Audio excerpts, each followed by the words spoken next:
Welcome everybody, CaliVibes Disc Golf episode 2. Baby! Funny story, we actually recorded this a couple weeks ago.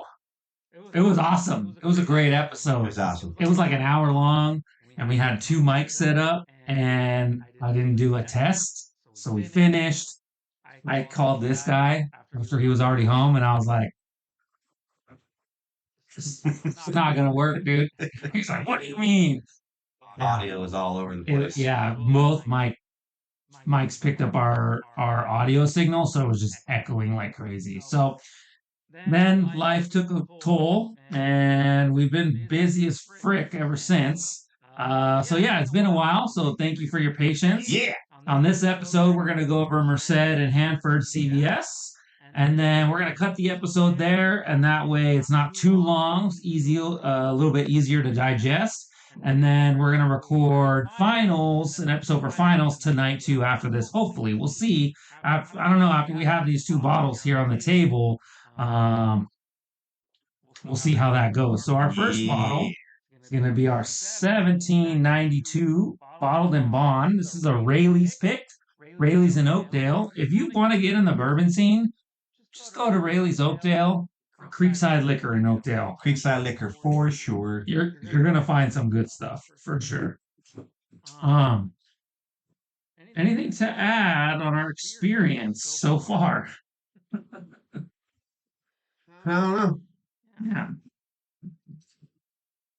So the idea is we were hitting that bi-weekly goal. So we're gonna continue to do so. Talk about club stuff. Talk about local disc golf. Of course, talk about tournaments, winners, and again, if you place at any of these tournaments and you want to get featured, like just hit us up, right? CaliGoose1217@gmail.com. And just send us how your round went, especially if you podium, right? We're trying to showcase local disc golf and local disc golfers and just kind of have some fun and drink some bourbon while we're at it, right? Heck yeah. Yeah, absolutely. So our episode 1, we just checked right now, currently sitting at 137 views. We're famous. Right? Let's go.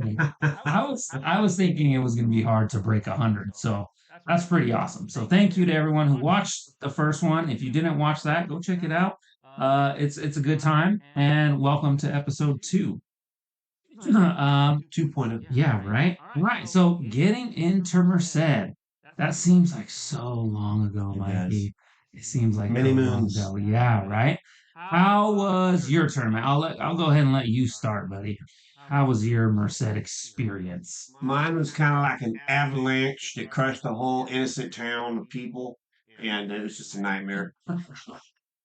Didn't go according to plan, huh? Not even a little bit. But I did have some fun. That's all that matters is you have some fun. They had some, man, crazy how good their course was looking, especially during that tournament. It was the best I've ever seen Merced.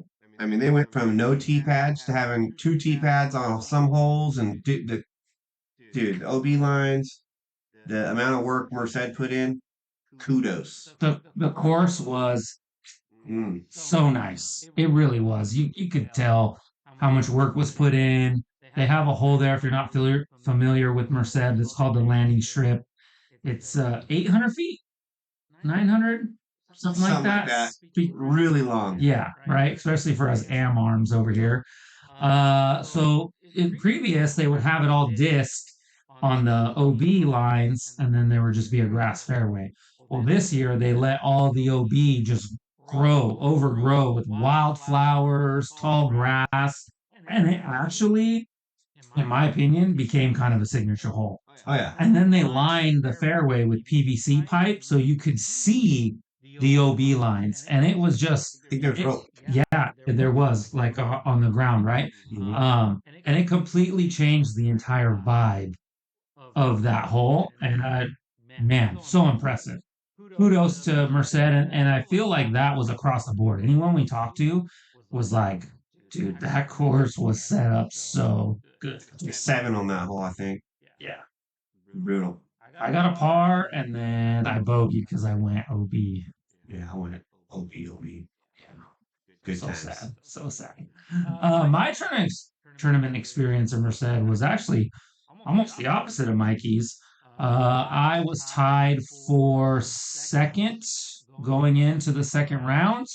I think I was 3 or 4 strokes behind first place. At one point in during the second round, I'm pretty sure I had caught up or was like 1 stroke back. And then I went double bogey, double bogey. Merced does that too. And but for me, it was I was trying to focus on having fun that tournament, which especially the second round, because that for me that's like where I struggle. That's my kryptonite is that second round and performing during that second round. So I just try to keep it low key, keep my head in the game, but not like over stress about it too. Like whatever, it's gonna be fine. And so I ended up. It's still over here. Oh, look at this bad Mama Jam up here on the shelf. Let's go. Second place, baby. So M40, man, it's been a long time since I got last year since I got a trophy. And I mean, I feel like I haven't podiumed. I, it's been 2 years since I podiumed to CVS. So that was Amador, I think, 2 years ago. So yeah, that Merced was awesome. Some players to note to shout out our local players, of course, the boss, Team OTB, baby, Danny Corbett coming in first place. He had this to say when we reached out to him. He said, great battle in the second round as it came down to the finish. I think 4 of us were tied or within one as we rounded into the back 12. Played pretty clean. Putter didn't hit the ground much at all. Took the dub. Huge props to the Merced crew for making incredible improvements to the course. Tee pads on every hole, some with multiple, like Mikey said.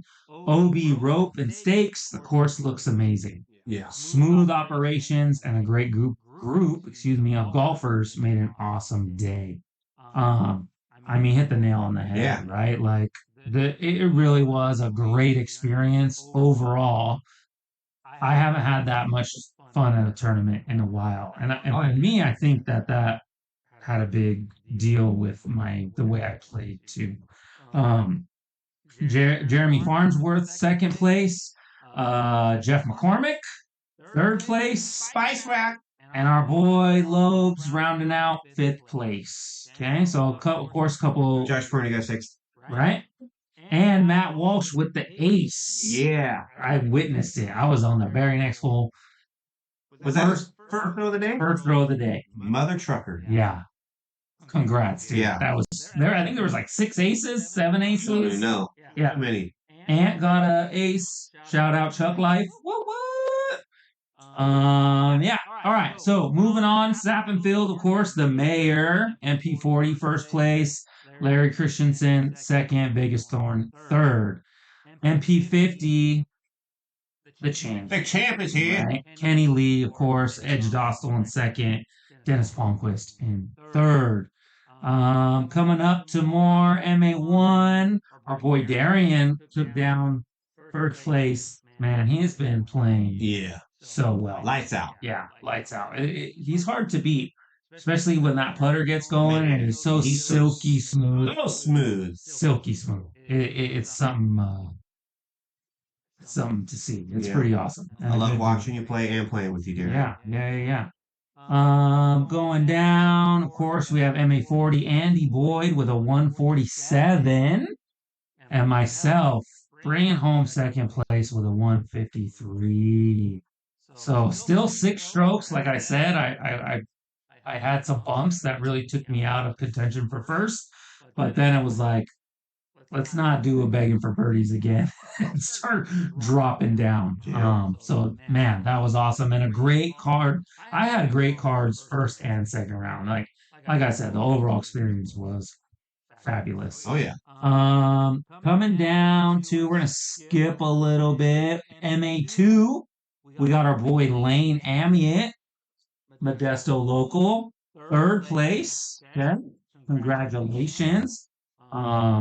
Man, I remember playing AM2 with him a couple years ago, and he's definitely cleaned up his game. I mean, good job. And then we have MA4, okay, James Bayanez, or what I call, yeah, the other Bioness, actually beat his brother in MA2. So James shot a 175 and John shot a 179. And James had only been playing a few months. In fact, we reached out to him and he gave us a little snippet too. He said, I'm very happy with how Merced Disc Golf Course looked, and I'm ecstatic that I shot a +6 on my first round, having never played there before. Merced will get you. Oh yeah. Merced will get you. When we talk about Hanford, well, I have a couple comparisons to make, which don't make sense in my brain about my play, but Merced is a tough track, in my opinion. You get in trouble.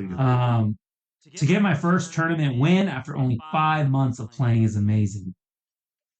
5 months wins MA4. That's all I want to do. Yeah. I would like to give a shout out to Jonathan Marksmiller for putting up a good battle during the second round. What a sportsman, shouting out his competition. That's awesome. So congratulations, James. I remember when he started playing early on, like Amador triples and just having a good time. So that's awesome. Congratulations, my dude. Let's go. Of course, Allison Menchaca, first place, FA1. Our girl from Merced, Katie Leo, coming around in second. So congratulations. And again, if we didn't mention your name, apologies. There's a whole bunch of divisions, and so especially because we're trying to fit two tournaments in this episode, right? We don't want to draw it out too much and bore you guys. So just play better. Suck less. Yes, suck less. I want to say my name, trust me. Right? I haven't tasted this yet. It's so good. Yes, like multiple times. It's very good. That's fabulous. So bottled and bond, 100 proof, 1792. Solid bottle. I'm gonna have to buy that. Thanks, Jordan. Yeah, right. It's a curse. Yeah, or really disease, whatever you want to talk or call it, right? So of course we have Hanford, which we'll talk about. I guess we'll just talk about it now, and then we'll get to kind of the end of the stuff, right? Question time and vibe. We'll do that afterwards. I like it. Okay.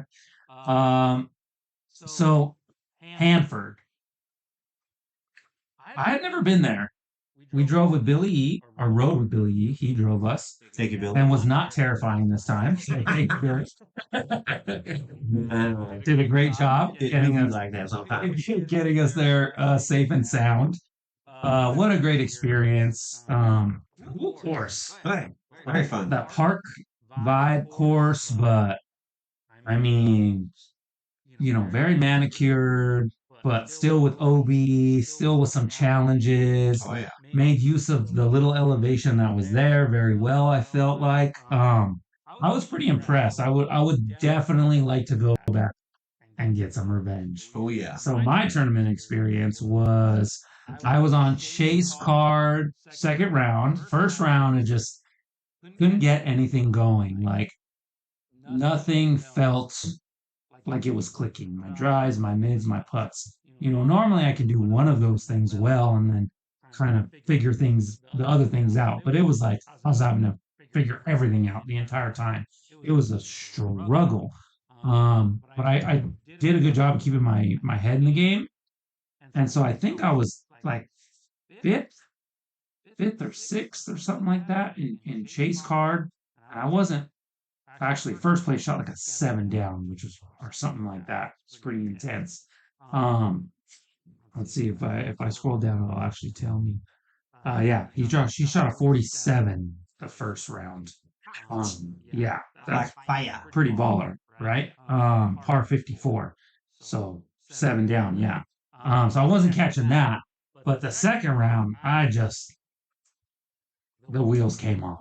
I started off with a birdie, which was awesome. It's like, let's go. Because the first round started off with a bogey. And then I had some momentum, and then it fell, and it fell quick. Luckily, I finished before the rain, which was freaking awesome. I was back to the cars underneath the awning having a beer by the time it really started dumping. But overall, very well ran tournament. Not a whole lot of no issues really that I can think of. So yeah, shout out to Dreamspace for Yeah, putting that on for us. How was your experience? it was great. First round, I thought I played pretty well. I was tied with the last person on the lead card, so I got moved to the chase card. And my second round, I just couldn't keep it together. And where am I at on there? Ninth. Ninth. Yeah. So I went from being tied for fifth and dropped to ninth. So my second round fell apart just a wee little bit. 4 stroke difference. So instead of improving, I went the other way. Yeah. But I had fun. It was a lot of great. It was a great time. It was fun. I didn't let my poor play ruin my time, which I've definitely done in the past, like mentally. Like just like this is fucking stupid. I'm over this. Like I didn't get that. I was still trying to have fun. I was still trying to birdie even the last hole. Oh yeah. But it was a grind. Which is interesting. Okay, so that gets me back to the point that I was going to make earlier is I feel like Merced is a much more difficult track. Hanford almost felt like a birdie or die for Yeah. half the holes at least, right? And I don't know if it's the pressure or what, but I was super surprised that I performed the way I did at Hanford versus Merced. To me, that was my biggest takeaway. Like, okay, you can perform at Merced, which is freaking tough, and then just absolutely shit the bed in Hanford, but I mean, sometimes that's how it goes, right? So I was proud of myself for keeping it together mentally and still having fun and having a great time. But I thought that was just like in perspective, like thinking about perspective and that idea.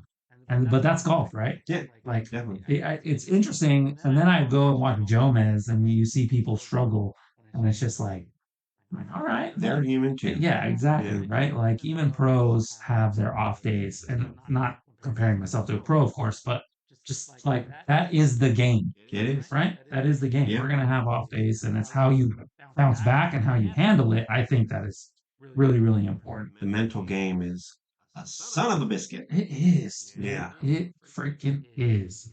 Yeah. Some notable names in for Hanford. MPO, our boy Andrew, second place. First loser. Just kidding. Right. And he got an ace. He did. I synced it. Right. Well, I didn't see it. I was right there. And as soon as I looked up, I saw him. I was like, yes. Yeah. Putter shot, I think. Yeah. It was a little shorty hole. Yeah. 3. Hell yeah. Hell yeah. So shout out Loeb, second place in MPO. MP40, surprise, our boy Sappenfield got second. Okay, so Sappy shot He's a human after all. 45 the first round and a 50 the second round. And first place, Larry Christensen, shout out to Larry, shot a 47 the first round and then came back with the fire and shot a 44 the second round to get first place. Pretty freaking baller. Yeah. Let's see. Other names of note as we go down the leaderboard. Our boy Jade had first place, tied for first place after the first round. Or actually, no. Someone shot a 46. So third place, he had a 48. Right? So he was on chase card and then No, he was lead card. or that's what I meant. Sorry. Yeah. Excuse me. He was on, I almost said it again. Lead card. Thank you, Mikey. And struggled the second round to get in seventh. And of course, our boy Mikey here in ninth. I got DFL. Dead freaking last, man. And which, again, yeah, right? I know. I'm still like, heard about it, man. But I had fun. So I honestly, I do need to look back at it positively and have some takeaways.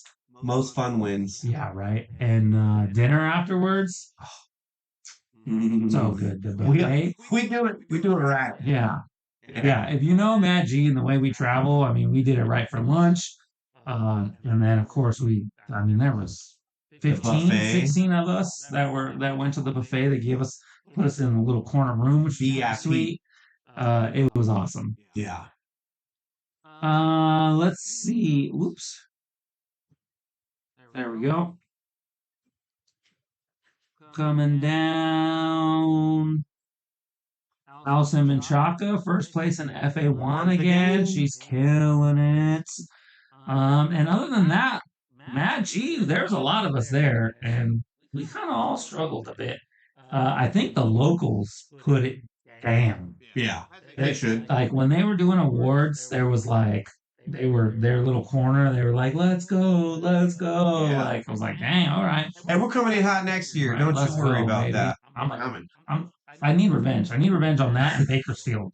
I feel like the two courses where I was like, I could have played. Well, of course, you could always say you could play better. You know what I mean? But it was just like my game suits that course to play well.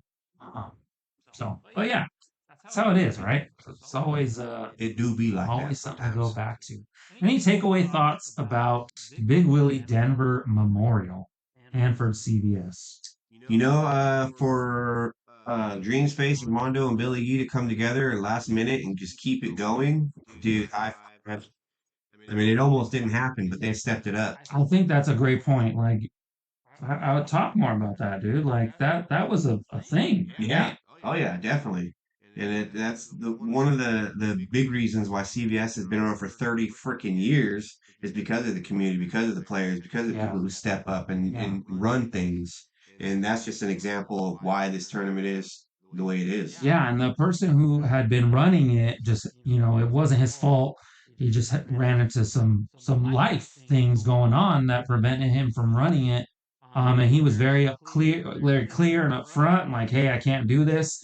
And like you said, Armando and Billy were be able to work behind the scenes to make sure it still happened. And that doesn't happen for every single event in CVS this year. There were Yeah. quite a few that dropped off. So huge shout out to really all the TDs. Yeah. It really is a thankless job, and it takes Hmm. so much work. And it's pretty nuts the Yeah. amount of time that goes into it. For sure. They definitely have big willies.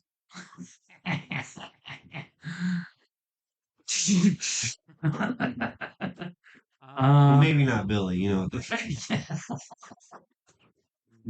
Anyways, moving on. Vibe check-in. So this actually has to do with Hanford, and we talked about it in the second um our podcast that never made the air because of the sound issues, right? But tournament stamps. Okay, so this was kind of a sort of behind the scenes big issue with the Hanford CVS tournament stamp is how do you feel about explicit material on stamps, Mikey? What do you think about it? What's your opinion? Uh, my immature and young side of me is like, put the Willie on the stamp. It's funny. It's great. It's awesome. And it is funny, and it is in memory of one of the people who have passed. But I had a lot of time to think about it, and it's one of those things. It's right in the right place, but when those discs get out to the wrong place in kids' hands or whoever it may be, could make disc golf Yeah, look bad. So I can see it's a double-edged sword. it really is, right? And I think part of Mikey's thing too is we already had this conversation on the last camera, right? So we're trying to not necessarily reinvent it, but we're having the conversation again regardless.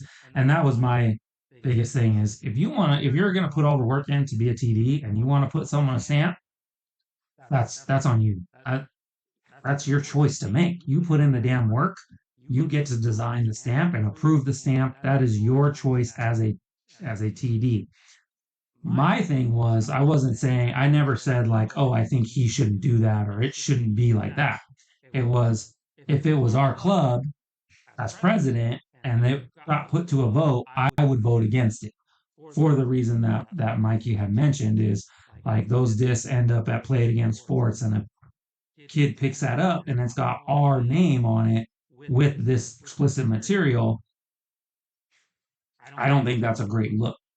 That was my point. And it's just like disc golf already kind of can get a bad rap in the community. Like, honestly, the majority of people think fall frisbee golf, bunch of stoners, bunch of partiers, degenerates or whatever the case is. And I've heard that from educated people, even being in my profession.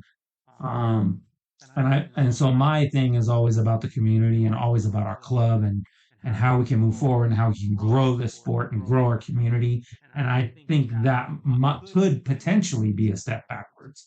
That was my thing. I don't think it's because I'm trying to censor anybody or anything like that. It's just I wouldn't feel comfortable with our club's name attached to that. But if it also got put to a vote and everyone else said, "Hey, I'm fine. I think it's fine. We're gonna do it," and I got outvoted, then that's democracy, baby. Like that's how it works. You just gotta put your opinion. I don't think that we should be arguing about it, but I think if it's a topic of conversation, let's do that. Let's have a conversation, right? Maturely. Yeah, yeah, and that was I didn't know that there was a history to the stamp, and basically the stamp was like a character holding balloons, but the character was in the shape of a dick and balls, A Willie. right? Yeah, with right, exactly. Um, and it was still cartoonish, so it wasn't like explicit, like little hairs and shit coming out. It wasn't like that, but um, yeah. So they ended up changing the stamp, but you were able to get the old stamp if you wanted to, I think, right? You had a choice. Yeah. Um, which is understandable too, especially considering like if juniors are gonna play. Like if my kid was playing that, especially like my daughter, mm, I don't know, man. That's She ain't touching no one's Willie. right, exactly.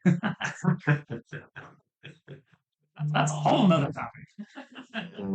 But yeah, so again, shout out to all you TDs, regardless of your art. It's a thankless job, and we appreciate it.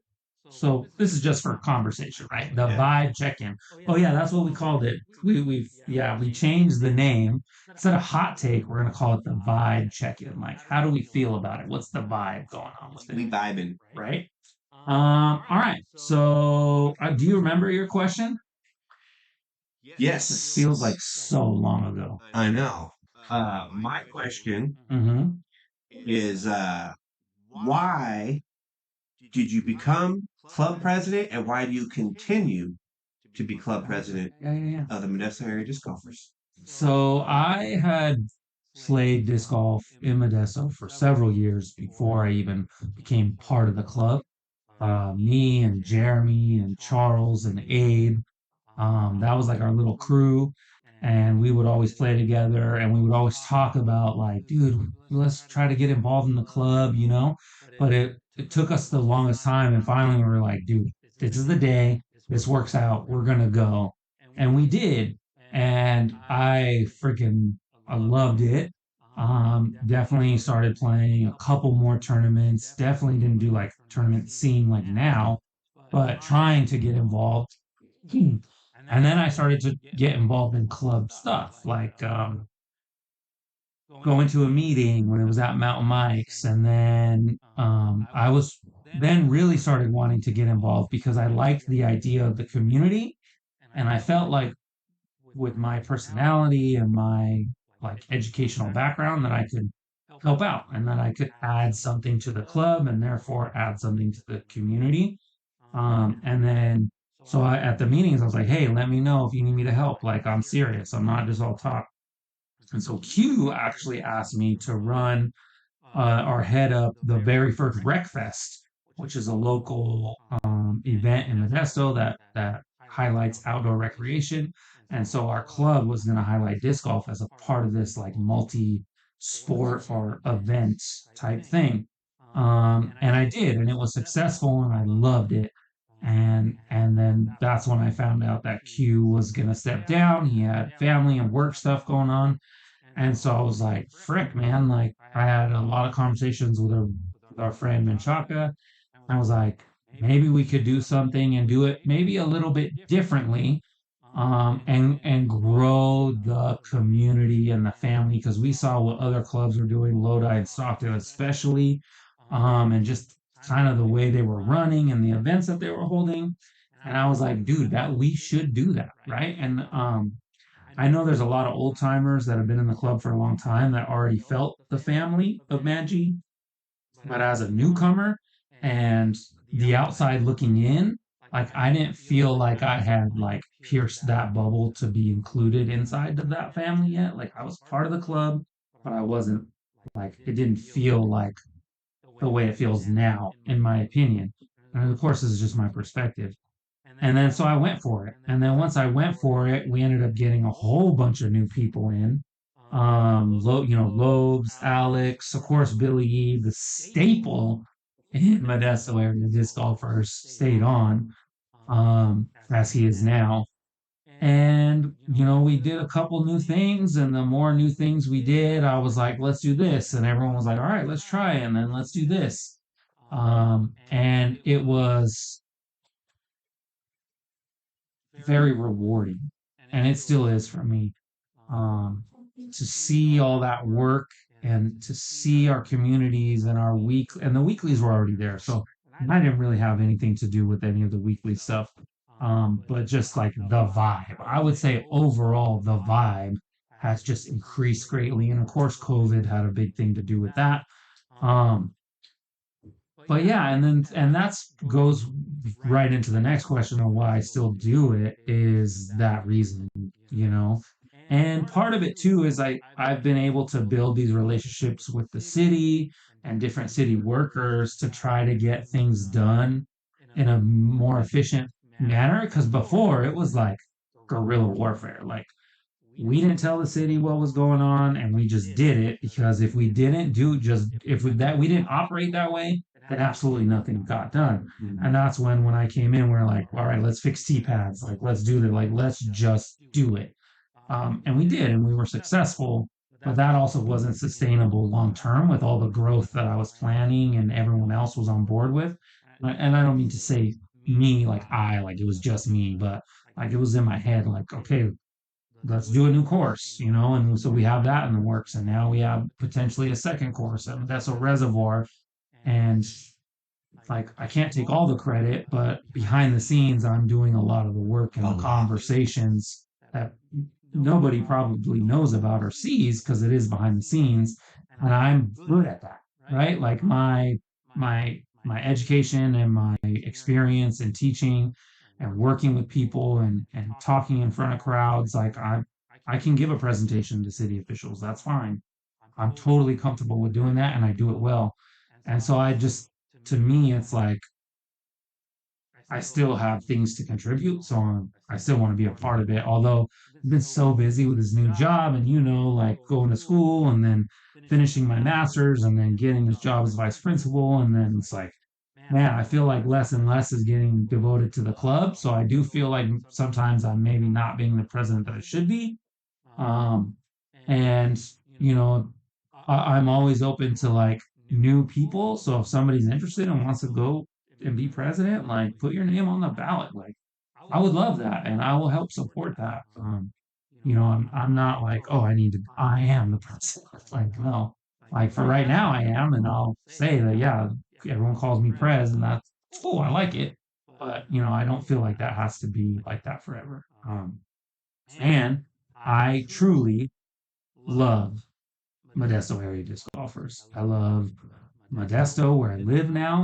I chose to buy this house because I live 2.5 minutes from the course. It's so easy. And just especially going in the tournament scene recently, it's life changing, man. Yeah. I mean, how's your experience been in the club? I love it. And I just want to say you're undervaluing what you think you're doing because honestly, over the last year, you've been going meeting with not only Modesto City, but you've been going meeting with Stanislaus County Parks. You have been doing a lot on top of getting your what was it, master's degree, Yeah. becoming a vice principal, and Thanks. you are the best president for this club. I appreciate it. I hope that continues to be the case. And I'm up for the challenge. And we have really cool things on the future, like Modesto Reservoir, right? Like that's something that just fucking makes me so stoked. And it's not just for me, It's for yeah, disc golf. Like, Yeah. go camp and play disc golf Mhm. in Modesto. Who doesn't want to jump in the lake after you've Dude, been sweating all day playing disc so golf? good, Oh yeah. so good. So yeah, I think the biggest takeaway is Mad G is fucking awesome, and I hope that it is going to be awesome long after I'm not president. And hopefully we're building an even bigger foundation Yes. for future growth, and that makes me really really excited. And super stoked. Yeah. I think that about wraps up this episode, huh? Yeah. That's not too bad. I think we did pretty good. We didn't have the camera turn off. We didn't have really any The audio technical. better be good. Dude, I tell you, I swear, I'll cry. right? I'll post that shit. I gotta fucking deal with it. Yeah. So yeah, that's awesome. Thank you guys for tuning in. Remember to like, share, subscribe. And go buy some 17. 1792 from Rayleigh's. Yeah, and they have all different kinds, right? So the regular 1792 you can find for like 30 to 40 bucks. This is the bottle and bond. It's a little bit harder to find, but you can get it anywhere between 40 and 45, depending on where you go. They have a single barrel, which I've heard is good, but I also heard the bottle and bond was better, which is why I chose the It is bottle and very bond. good. Very And they also have a foolproof, right, which is their higher proof stuff. And like they say in the bourbon world, it's good juice, right? Like Good regardless of juice. what you get, it's just made well. And this is, I'm super happy I got that, and my wife didn't give me too much shit. I was like, I'm glad you got it too, because I got to try it. yeah, it just before I got buy it. posted. I think I don't want to get it, but then I had just bought the Bookers. It's like, Oh, this is post bookers. that's after, yeah. Hmm. Yeah, that was still days ago, and then this was like yesterday. For the third episode, we got another special Stay offer for you. tuned. So thanks again. Like, share, subscribe. Tell your folks we appreciate you. Yeah. CaliVibes, baby. Let's go. All day. Love you.